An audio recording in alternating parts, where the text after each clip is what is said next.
ಶ್ರೀ ಗುರುಭ್ಯೋ ನಮಃ. ಎಲ್ಲರಿಗೂ ನಮಸ್ಕಾರ. ಇವತ್ತಿನ ನನ್ನ ವಿಡಿಯೋ ವೀಕೆಂಡ್ ವಿತ್ ಪ್ರೋಗ್ರಾಮ್ಸ್. ಅಂದರೆ ಎಲ್ಲರೂ ವೀಕೆಂಡಲ್ಲಿ ಏನೋ ಒಂದು ರೀತಿಯ ಎಂಟರ್ಟೈನ್ಮೆಂಟ್ ನಾವು ಮಾಡ್ಕೋತಾನೆ ಇರ್ತೀವಿ.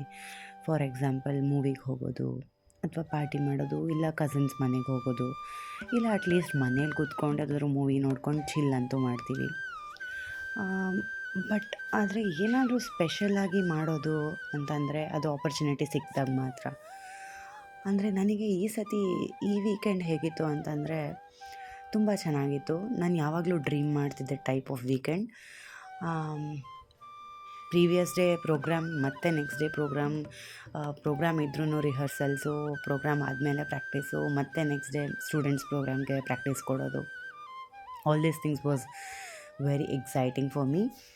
ಆ್ಯಂಡ್ ಸ್ಯಾಟರ್ಡೇ ಈವ್ನಿಂಗ್ ಹೇಗಿತ್ತು ಅಂತಂದರೆ ಮಧ್ಯಾಹ್ನನೇ I had to start getting ready for program.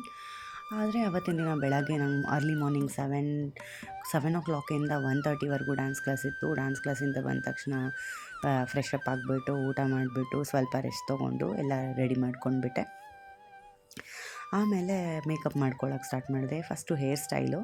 ಯಾವಾಗಲೂ ಹೇರ್ ಸ್ಟೈಲನ್ನ ನಾನು ಫಸ್ಟ್ ಮಾಡ್ಕೊಂಡ್ಬಿಡ್ತೀನಿ, ಯಾಕೆಂದರೆ ತಲೆ ಟೈಟಾಗಿ ಕೂತ್ಕೊಂಡ್ಬಿಟ್ಟಿದ್ರೆ ಕೂದಲೆಲ್ಲ ಕಂಫರ್ಟಬಲಾಗಿ ಮೇಕಪ್ ಮಾಡ್ಕೋಬೋದು. ಮೇಕಪ್ ಮಾಡಿಕೊಂಡು ಅದಾದಮೇಲೆ ನೆಕ್ಸ್ಟು ಮೇಕಪ್ಪಲ್ಲಿ ಫಸ್ಟು ಬೇಸ್ ಹಾಕ್ಕೊಂಡು ಆಮೇಲೆ ಸ್ವಲ್ಪ ಐ ಶ್ಯಾಡೋ, ಅದಾದಮೇಲೆ ಐಬ್ರೋ ಮಾಡ್ಕೊತೀನಿ, ಆಮೇಲೆ ಕಣ್ಣು ಮಾಡ್ಕೊತೀನಿ, ಆಮೇಲೆ ಸ್ವಲ್ಪ ನೋಸ್ ಕಟ್ ಅಪ್ಲೈ ಮಾಡ್ಕೋತೀನಿ. ಅದಾದಮೇಲೆ ಪೌಡರು ಮತ್ತು ಸ್ವಲ್ಪ ಚೀಕ್ ರೋಸು. ಅದೆಲ್ಲ ಆದಮೇಲೆ ನೆಕ್ಸ್ಟು ಕಾಸ್ಟ್ಯೂಮ್ ಹಾಕ್ಕೊಂಡ್ಬಿಡ್ತೀನಿ. ಕಾಸ್ಟ್ಯೂಮ್ ಹಾಕ್ಕೊಂಡು ಏನೇನು ಬೇಕೋ ಅದೆಲ್ಲ ರೆಡಿ ಮಾಡಿಕೊಂಡು ನೆಕ್ಸ್ಟು ಜ್ಯುವೆಲ್ಲರಿ ಸೆಟ್ ಮಾಡ್ಕೊತೀನಿ. ಫಸ್ಟು ಹೇರ್ ಜ್ಯುವೆಲ್ಲರಿ ಮಾಡ್ಕೊಂಡ್ಬಿಡ್ತೀನಿ ಹೆಡ್ಗೆ, ಆಮೇಲೆ ಜಡೆ ಬಿಲ್ಲೆ. ಅದಾದಮೇಲೆ ಕೊಂಡೆನ ರೆಡಿ ಮಾಡಿಕೊಂಡು ಕೊಂಡೆನ ಪಿನ್ಸಲ್ಲಿ ಫಿಕ್ಸ್ ಮಾಡ್ಕೋತೀನಿ. ಆಮೇಲೆ ಅದು ಸೆಂಟರ್ಗಿದೆಯಾ ಮತ್ತು ಹೂವೆಲ್ಲ ಕರೆಕ್ಟಾಗಿ ಸೆಟ್ ಆಗಿದೆಯಾ ಅಂತ ನೋಡಿಕೊಂಡು ಆಮೇಲೆ ನಾನು ಹೂವನ್ನ ಫಿಕ್ಸ್ ಮಾಡ್ಕೊತೀನಿ. ಅದಾದಮೇಲೆ ಜ್ಯುವೆಲ್ಲರಿ ಎಲ್ಲ ಹಾಕ್ಕೊಂಡು ರೆಡಿ ಆಗೋದು. ಅದಾದಮೇಲೆ ಪ್ರೋಗ್ರಾಮ್ಗೆ ವೆನ್ಯೂಗೆ ಹೋಗಬೇಕಾಗಿತ್ತು. ಪ್ರೋಗ್ರಾಮ್ಗೆ ಹೋದ್ಮೇಲೆ ನಾವು ಆಟೋಲ್ಲಿ ಹೋದೆ. ಇಲ್ಲೇ HSR ಲೇಔಟಲ್ಲಿ ಕಲಾ ಸಂಜೆ ಅಂತ ಒಬ್ಬರು ಭರತನಾಟ್ಯಂ ಡ್ಯಾನ್ಸರು, ಅವ್ರ ಮನೆಯಲ್ಲೇ ಈ ಪರ್ಫಾರ್ಮೆನ್ಸ್ನ ಪ್ಲ್ಯಾನ್ ಮಾಡಿರ್ತಾರೆ. ಆ್ಯಂಬಿಯನ್ಸ್ ಮಾತ್ರ ಸಿಕ್ಕಾಪಟ್ಟೆ ಚೆನ್ನಾಗಿತ್ತು. ಅವ್ರ ಮನೆ ಟೆರೆಸ್ ಅದು. ಹಾರ್ಡ್ಲಿ ಒಂದು 30 to 40 ಆಡಿಯನ್ಸ್ ಇದ್ರು ಅಷ್ಟೇ. But every one var really enjoying. ಮತ್ತು ಎಲ್ಲರಿಗೂ ಸ್ವಲ್ಪ ಜ್ಞಾನ ಇತ್ತು ಸಂಗೀತ ನೃತ್ಯದ ಬಗ್ಗೆ. ಸೊ ಅವ್ರ ಮುಂದೆ ಪರ್ಫಾರ್ಮ್ ಮಾಡೋದು ನನಗೆ ತುಂಬ ಅಂದರೆ ತುಂಬ ಕಂಫರ್ಟಬಲ್ ಆಗಿತ್ತು. ಅದಾದಮೇಲೆ ಆ್ಯಂಬಿಯನ್ಸ್ ಕೂಡ ತುಂಬ ಚೆನ್ನಾಗಿತ್ತು. ಆಲ್ ಬ್ರೈಟ್ ಲೈಟ್ಸ್ ಮತ್ತು ಎಲ್ಲ ಕಡೆ ಪ್ಲ್ಯಾಂಟ್ಸ್ ಇತ್ತು. ಆ್ಯಂಡ್ ಮೋರೋವರ್ ನನಗೆ ಪ್ಲ್ಯಾಂಟ್ಸ್ ಅಂದರೆ ತುಂಬ ಇಷ್ಟ. ಮತ್ತು ಆ ಥರ ಏಸ್ಥೆಟಿಕ್ ಅಪ್ರೋಚ್ ಇರೋಂತಹ ಪ್ಲೇಸ್ ನನಗೆ ತುಂಬ ಇಷ್ಟ ಆಗುತ್ತೆ. ಹೇಗೆ ಎಲ್ಲ ಕಡೆ ಐಡಲ್ಸು ಮತ್ತು ಒಳ್ಳೊಳ್ಳೆ ಫ್ರ್ಯಾಗ್ರೆನ್ಸು, ಆಮೇಲೆ ದೀಪಗಳು ಹಚ್ಚಿರೋ ಅಂಥ ಜಾಗ ಅಂಥದ್ದು ಅಂದರೆ ನಂಗೆ ಸಿಕ್ಕಾಪಟ್ಟೆ ಇಷ್ಟ. ಮತ್ತು ಆ ಥರ ಮನೆಯಲ್ಲಿ ಒಂದು ಸ್ಮಾಲ್ ಇಂಟಿಮೇಟ್ ಸ್ಟುಡಿಯೋ ಶೋಕೇಸ್ ಅಂತಂದರೆ ನಂಗೆ ನಿಜ ತುಂಬ ಇಷ್ಟ ಆಯಿತು. ಪರ್ಫಾರ್ಮೆನ್ಸ್ ಮಾತ್ರ ಚೆನ್ನಾಗೇ ಆಯಿತು.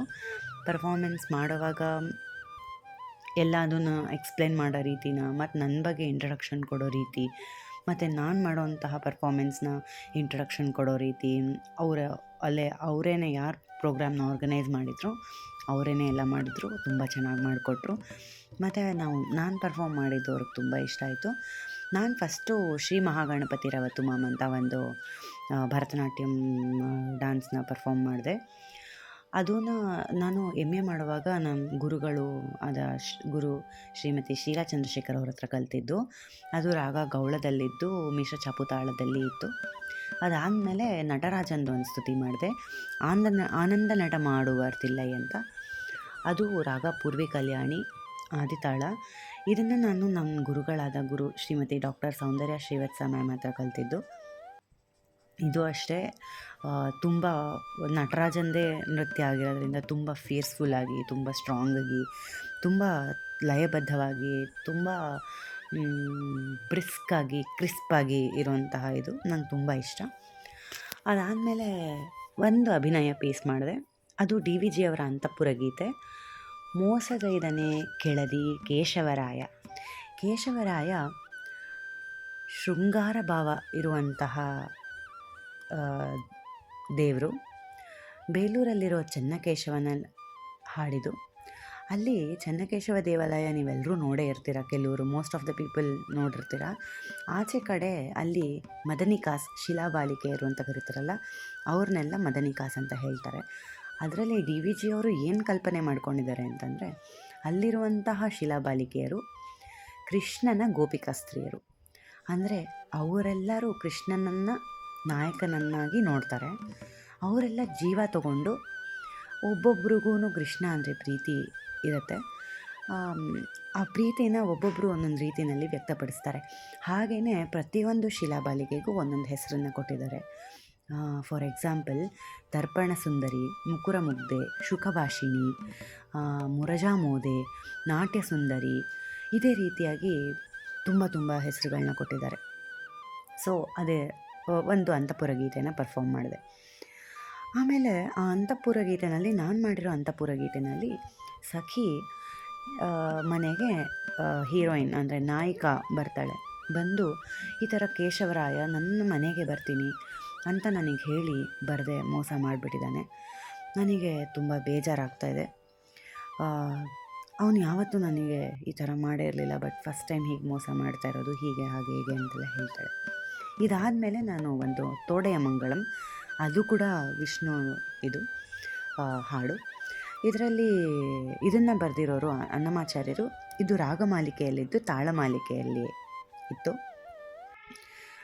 ಆದರೆ ಹೇಳಬೇಕಂತಂದರೆ, ನಾನು ಇಷ್ಟು ಪರ್ಫಾರ್ಮ್ ಮಾಡಿದೆ ಅಂತ ಹೇಳೋದಕ್ಕಿಂತ, ನನಗೆ ಇಂತಹ ಒಂದು ಬ್ಯೂಟಿಫುಲ್ ಆಗಿರೋಂತಹ ಒಂದು ಪ್ಲ್ಯಾಟ್ಫಾರ್ಮಲ್ಲಿ ನಂಗೆ ಪರ್ಫಾರ್ಮೆನ್ಸ್ ಮಾಡಲು ಅವಕಾಶ ಮಾಡಿಕೊಟ್ಟಿರುವಂತಹ ಶ್ರವಂತಿ ಅಕ್ಕಂಗೆ ನಾನು ಥ್ಯಾಂಕ್ಸ್ ಹೇಳ್ತೀನಿ. ಹೀಗೆ ಮತ್ತು ಇನ್ನೂ ಒಂದು 2-3 ಜನ ಡ್ಯಾನ್ಸರ್ಸ್ನ ಭೇಟಿಯಾಗುವಂತಹ ಅವಕಾಶ ಸಿಕ್ತು ನನಗೆ. ಈ ಪ್ರೋಗ್ರಾಮೆಲ್ಲ ಮುಗಿಸ್ಕೊಂಡು ವಾಪಸ್ ಮನೆಗೆ ಬಂದೆ.